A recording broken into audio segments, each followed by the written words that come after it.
네, 안녕하세요. 두산 로보틱스 주주님들 반갑습니다. 잠을 좀 못 주무시는 분들이 많으신 것 같아요. 새벽에도 댓글이 좀 많이 달리고 있는데, 여러분들 좀, 잠을 주무실 때는 편하게 좀 주무셨으면 좋겠고, 여러분들 좀 건강을 좀 챙기셨으면 좋겠습니다. 너무 걱정하지 마세요, 여러분들. 두산 로보틱스 때문에 스트레스 받을 이유도 없어요. 그러니까 우리가 지금 떨어지는 이 상황, 그죠?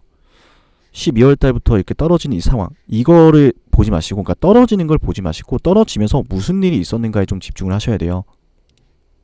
여러분들 오늘 영상 제가 조금 중요한 것들 말씀드릴 건데요. 꼭 집중해 주시고요.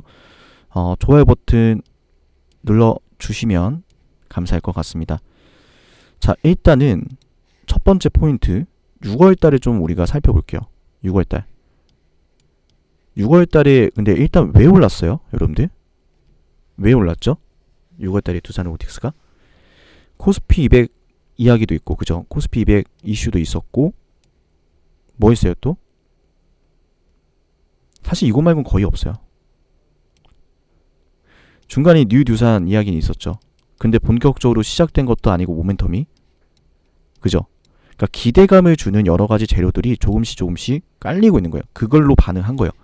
근데 단순한 기대감으로 반응했다라고 보기에는 12월 달부터 3월 달에 고점이 낮아지는 이 추세 굉장히 중요하다 그랬죠.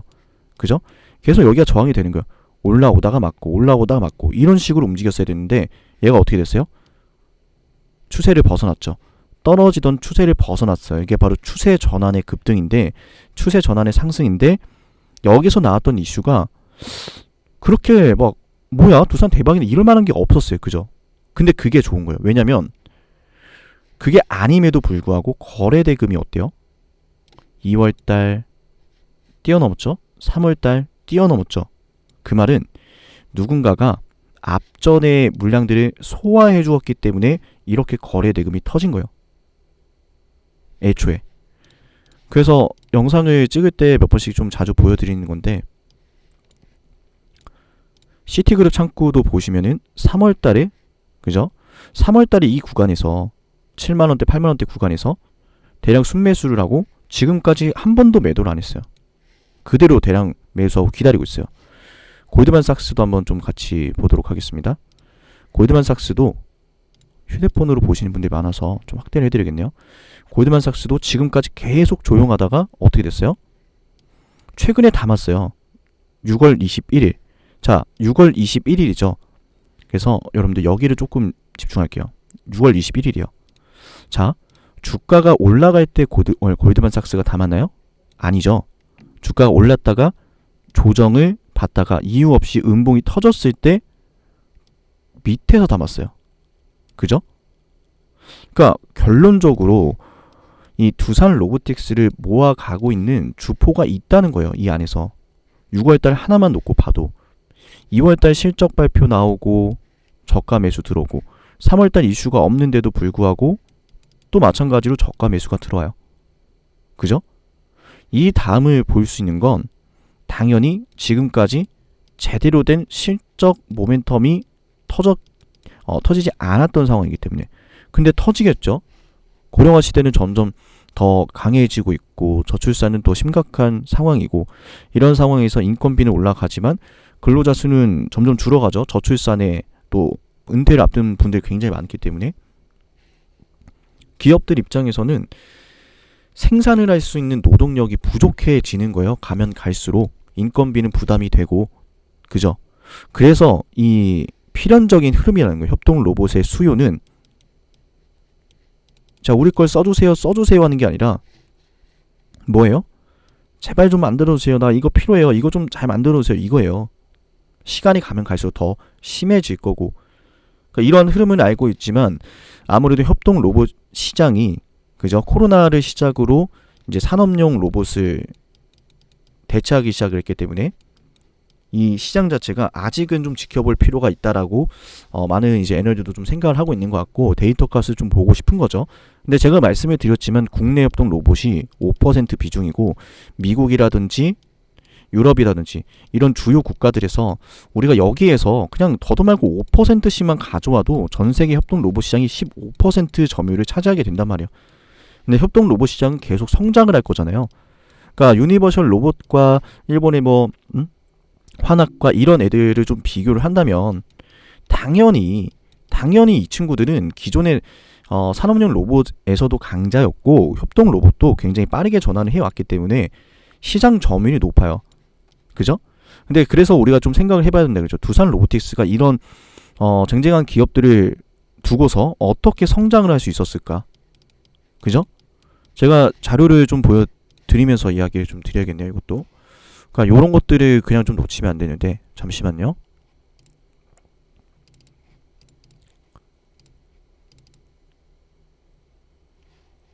잠깐 PPT를 좀 같이 보도록 하겠습니다. 자, 협동로봇 시장에서 이 성장률 두산 로보틱스가 2018년도부터 22년도까지 46% 성장 나타났거든요. 근데 생각해보자는 거죠. 유니버셜 로봇하고 일본의 환학이 이렇게 대단하고 뭐하다 이야기가 정말 많은데 이런 상황에서 두산 로보틱스가 46%나 성장할 수 있었던 건 뭔가 두산 로보틱스에게 경쟁력이 있다는 거예요. 그 경쟁력은 당연히 가격적인 측면이 될 것이고 또한 이제 기술적인 측면이 분명히 되겠죠. 그러니까 두산 로보틱스가 초기에 얼마나 많은 투자를 하고 있는지를 이 성장률에서 알 수 있는 거예요. 그래서 두산 로보틱스가 명실상부가 어떻게 됐습니까? 글로벌 4위, 판매 대수 4위를 차지하게 됐죠. 아마 이제 국내에도 많은 비중이 좀 포함이 되어 있겠지만, 근데 다들 좀 자료 보셨는지 모르겠지만 두산 로보틱스의 매출 비중이 국내뿐만 아니라 해외에서도 많은 비중을 차지하고 있어요. 그래서 우리 좀 생각해봐야 되는 게 일본의 환학과 유니버셜 로봇 이 친구들을 따라잡고 1등 하면 진짜 좋죠. 그죠? 그때는 완전 그냥 대박이 아니라 초대박이 되는 거예요. 근데 그렇게 안 돼도 주가 오른다고. 왜? 협동 로봇 시장은 계속 성장을 할 거기 때문에 두산 로보틱스가 이 안에서 제 역할을 해주고 있다라는 것만으로도 아직 개화 단계에 있는 이 협동 로봇 대장주인 두산 로보틱스는 충분히 많이 올라갈 수 있는 부분을 우리가 열어두고 볼 수 있다는 거예요. 그러니까 우리가 두산 로보틱스를 바라볼 때는 오늘 하루만 볼 게 아니라 어떻게 봐야 돼요? 전체적으로 이 안에서 계속 들어오고 있는 수급들, 그 다음에 10월달 최대 주주 보유 예수 물량 절반치 풀리죠. 1년치가 풀리는데 요거 이벤트 좀 주의해서 한번 비중 줄이고, 그 다음에 11월달 미국 대선에서 계속해서 이제 대선 토론도 이어질 거고 공약도 계속 이야기가 나올 거니까 요거 바라보면서 가는 거예요. 그죠? 그래서 한 사이클 넘기고 나면은 이게 저는 하나의 사이클이 될 거라 보고, 그 다음 이제 여기서 한번 우리가 비중 줄이고 수익 보고 나온 다음에 그 다음 사이클을 노려야죠. 천천히. 그죠? 상반기에도 충분히 좋은 기대감이 나올 만한, 왜냐면 두산 로보틱스가 이제 올해 하반기 들어가면서 최초로 영업이 흑자로 들어가거든요. 어떤 기업이 적자를 기록하다가 최초로 흑자를 기록한다. 근데 그 흑자가 한 번의 반짝 흑자가 아니라 성장성까지 기대가 된다라고 한다면 많은 투자자들의 매수세가 몰려요. 실제로. 이게 사실 가장 강력하거든요.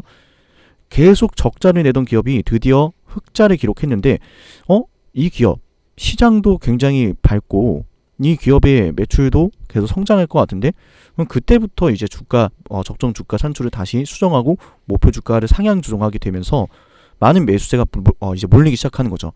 그러니까 그거를 좀 우리가 좀 생각하면서 두산 로보틱스를 바라봐야 될 것 같고, 이런 관점으로 봤을 때는 두산 로보틱스가 오늘이라도 좀 쉰다고 해서 크게 문제될 건 없다는 거죠. 그래서 제가 말씀을 드리는 게 두산 로보틱스 제발 그냥 딱 요 위로 올라탈 때 공략 들어가자. 절대 안 늦습니다, 여러분들. 절대 안 늦어요. 절대로 안 늦어요.